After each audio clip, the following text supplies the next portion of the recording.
सभी को प्रेम बंधन।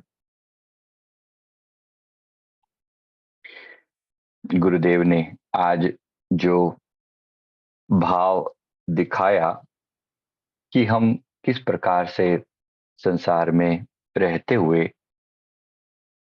साधु बन सकते हैं, संसार के अंदर रहते हुए साधु, जिसे महापुरुषों ने गुरवाणी में ग्रस्त वैरागी कहा। ये शब्द देखना कितना प्यारा है, ग्रस्त वैरागी। वो ग्रस्त भी है और वैरागी भी है। घर में रहता है, परिवार के बीच रहता है, लेकिन परिपूर्ण वैराग्य को धारण किए हुए है। वो सबके साथ मिलता है, जुलता है, प्यार से बात करता है, अपने सारे फर्ज निभाता है, लेकिन फिर भी डिटैच्ड है, वो अलग है, दुनिया में रहकर दुनिया से न्यारा। ये सतगुरु का, हमारे प्रभु का तरीका है। मेरे गुरुदेव बार बार जिस चीज की तरफ हमें ले जाने की कोशिश कर रहे हैं, गृहस्थ वैरागी, तो इसके लिए संत सहजो भाई जी की पवित्र वाणी है, साध सोई जो काया साधे, तज आलस और वाद विवादे। अभी साधु के लक्षण बता रहे हैं कि साधु उसको माना जाए जो ग्रस्त में रहते हुए भी काया को साधे, शरीर को साधे। साध सोई जो काया साधे, और काया को साधने का अर्थ क्या है? तज आलस और वाद विवादे, आलस्य को तजे और शरीर पर कंट्रोल करे। ऐसे ही अपने शरीर को किसी भी हरकत के लिए अलाउ मत करे। तज, तो उसमें तज आलस और वाद विवाद है कि आलस को तजे और वाद विवाद को तजे। यानी एक तो आलस्य पर कंट्रोल बहुत बहुत बहुत जरूरी है। मैं देखता हूं लोगों की जब हरकतें समझ में आती हैं, किस तरीके से लोग अपना मतलब पड़े हैं घंटों, सोने का हिसाब नहीं, कब सो रहे हैं, कब जाग रहे हैं, कब टाइमिंग किस चीज के लिए, बातें मारने लगे तो उसका नहीं पता कि कब शुरू हुए कब खत्म हुए, फोनों पे बातें लगी तो सोशल मीडिया पे चालू हुए तो कब स्टार्ट कब एंड, कोई शेड्यूल नहीं है, कोई अपना कंट्रोल नहीं है, अपने रूटीन पर कोई कंट्रोल नहीं है। तो उसको किस प्रकार से हमें अपने आप को साधना चाहिए, उसके लिए संतों की पवित्र वाणी में कि साध सोई जो काया साधे, तज आलस और वाद विवादे, गह धारणा सब विधि भारी, तजय विकलता अस्तुति गारी। इसका मतलब यह है कि वो साध जो साधु बनने की जिसके लिए प्रेरणा दी जा रही है, तो हर तरह से वो अपने जीवन को की लक्ष्य जो है वो क्लियर रखता है कि मेरा लक्ष्य क्या है, मेरा गोल क्या है। वो हमेशा अपने आप को याद दिलाता रहता है, वो अपने आप को याद दिलाता रहता है। आप याद दिलाते हैं? सबसे पहले साधु बनने को तैयार हैं जो हमारे गुरुदेव फरमा रहे हैं? साधु बनने को तैयार हैं जो गुरुदेव बनाना चाह रहे हैं, ग्रस्त में रहते हुए। संसार को छोड़ के नहीं भाग लेना। कोई गैरिक वस्त्रों से कोई साधु नहीं हो जाता, कोई किसी मत के पीछे चलने से साधु नहीं हो जाता, कोई पर्टिकुलर टाइप का वेशभूषा धारण करने से साधु नहीं हो जाता, अंतर में बदल देने से साधु हो जाता है। गुरुदेव वो साधु सबको बनाना चाह रहे हैं, ग्रस्त वैरागी। फिर फरमाते हैं, उसके गुण बताते हैं, तजय विकलता अस्तुति गारी। ना वो किसी की तारीफ करता है और ना वो किसी को गाली देता है, ना किसी की निंदा करता है। यानी न्यूट्रल रहने का प्रयास करता है, न्यूट्रल रहने का प्रयास करता है एज मच एज पॉसिबल।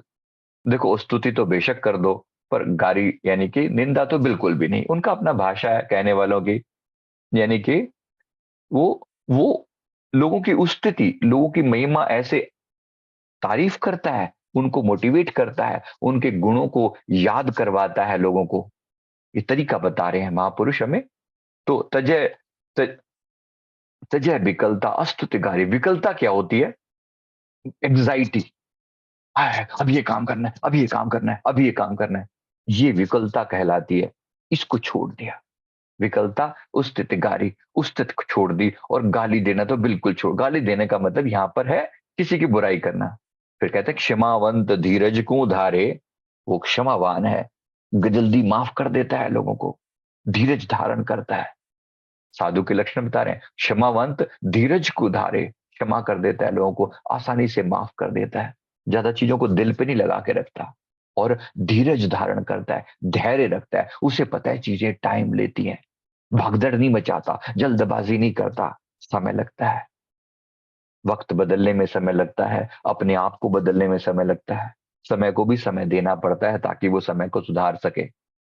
तो उसको उसके लिए कहा कि क्षमावंत धीरज को धारे, पांचों बस कर मन को मारे। पांच क्या है जिनकी बात कर रहे हैं, किसको बस करे? काम, क्रोध, लोभ, मोह, अहंकार, इनको वश में करे। काम को, पांचों को वश में करे, मन को मारे।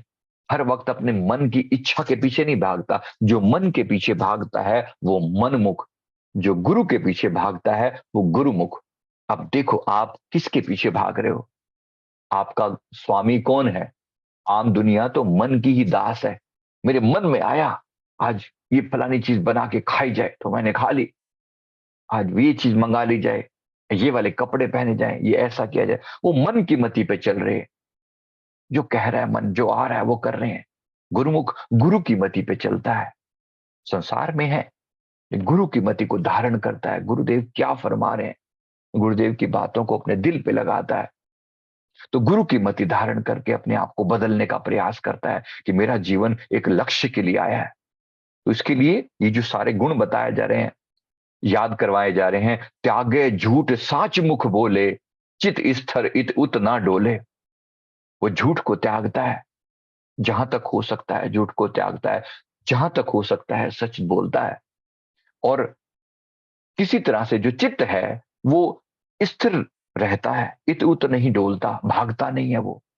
मन सारा दिन इधर से उधर, ये मांग वो मांग, वो मांग, ये इच्छा वो इच्छा। वो स्थिर रहता है, उसे पता है जो किस्मत में जो चीजें लिखी हैं वो साधारण रूप से मिल ही जाएंगी। उन चीजों के लिए क्या भागना, जिन चीजों के पीछे जो जो सहज मिल जाने वाली हैं, आज नहीं तो कल, कल नहीं तो परसों। वो भागता है अपने लक्ष्य के पीछे, उसे पता है उसका लक्ष्य बहुत कीमती है। इसी तरह से संतों की भाषा देखो कितनी प्यारी है, तरीका है उनका। तन जग में मन हरि के पासा, लोक भोग सु रहे उदासा। तन जग में मन हरि के पासा, संसार संसार में रहता है, शरीर तो संसार में रहता है, लेकिन मन हरि के पासा, वो अपने प्रभु इष्ट गुरु भगवान के साथ जुड़ा रहता है। तो तन जग में मन हरि के पासा, लोग भोग सु रहे उदासा। ये संसार के जो भोग हैं, मैंने कहा ना, जैसे इच्छाएं, डिजायर्स, ये चाहे वो चाहिए, वो चाहिए, वो चाहिए, उनसे उदासीन रहता है, उदास रहता है। उदासीन का मतलब क्या होता है? आ जाए तो ठीक, ना आए तो डिजायर नहीं। इसको उदासीनता बोलते हैं, न्यूट्रल। मांग भी नहीं और रिजेक्शन भी नहीं, नहीं नहीं नहीं ये नहीं चाहिए यार, मैं तो वैरागी हो गया, नहीं वो भी नहीं। ना वो वैरागी है, ना वो पूरी तरह से गृहस्थी पकड़ के नहीं बैठा हुआ चीजों को कि चाहिए चाहिए चाहिए, और ये भी नहीं कि त्याग दिया त्याग दिया त्याग दिया, ऐसा भी नहीं। बड़ा बड़ा परफेक्ट बैलेंस बता रहे हैं। तो ये जो सारी बात यहां पर आ रही है वो है एक बैलेंस बनाने पर। एक ऐसा बैलेंस, ग्रस्त में रहते हुए हम साधु हैं, ग्रस्त में रहते हुए हम साधु हैं। आत्मा से जान लिया मैं साधु हूं, मान लिया मैं साधु हूं, लक्षण भी समझ लें, सारी बात पूरी कर देते हैं। फिर जत सत नख सिख सीत लाई, तन मन वचन सकल सुखदाई। वो ऐसे वचन बोलता है जिससे सबको सुख मिले। जहां तक करता है जत सत नख सिख शीत लाई, यानी जितना हो सकता है कि पूरी तरह से मन को शीतल रखता है। नख से लेकर शिख तक पूरी शरीर को, मन को शीतल रखता है, शांत रखता है। उसको देखने मात्र से भीतर साधुता प्रकट होने लगती है। संसार में रहते हुए वो वैरागी है, वो सब सारे काम करता हुआ पूरी तरह से वैरागी है। ये उसके भाव हैं। निर्गुण ध्यानी ब्रह्म ज्ञानी, मुख स्यों बोले अमृतवाणी। वो ध्यान करता है अपने प्रभु का, इष्ट का, मन में भक्ति भाव रखता है, संसार के सारे फर्ज निभाता है, मुंह से जब बोलता है तो मानो अमृत टपकता है। संसार के अंदर रहते हुए वैराग्य, ये गुरुदेव की आज की वाणी दिल में बिठा लेना। बेशकीमती चीजें होती हैं जो उतर के आती हैं, अंदर ही अंदर में फरमाते हैं। इस तरह से समझाओ हमारे बच्चों को, कितना प्यार करते हैं, कितना लाड करते हैं, और कैसे समझाएं अलग अलग ढंग से, अलग अलग तरीकों से। इस संसार में रहते हुए भी वैरागी बनाकर अपने सतगुरु इष्ट का ध्यान अपने मस्तक पर बिठा के रखना, और संसार के प्रति उतने ही प्यार से निभाना, बल्कि और करुणा और दया का भाव कि ये सब हमारे अपने हैं। इन सब है तो आत्माएं ना, अभी वो किसी रूप में आए हैं इससे फर्क नहीं पड़ता।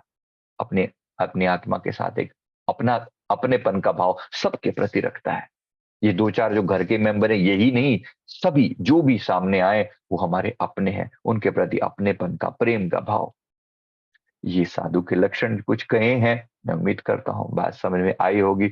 गुरुदेव की ऐसी ही कृपा हम सब पर बरसती रहे और इस तरह से इसको इसको अपने दिल में धारण करें और अपने जीवन में परिवर्तन लाने का प्रयास करें। Thank you very much. बहुत बहुत शुक्रिया। गुरुदेव की कृपा सब पर बनी रहे।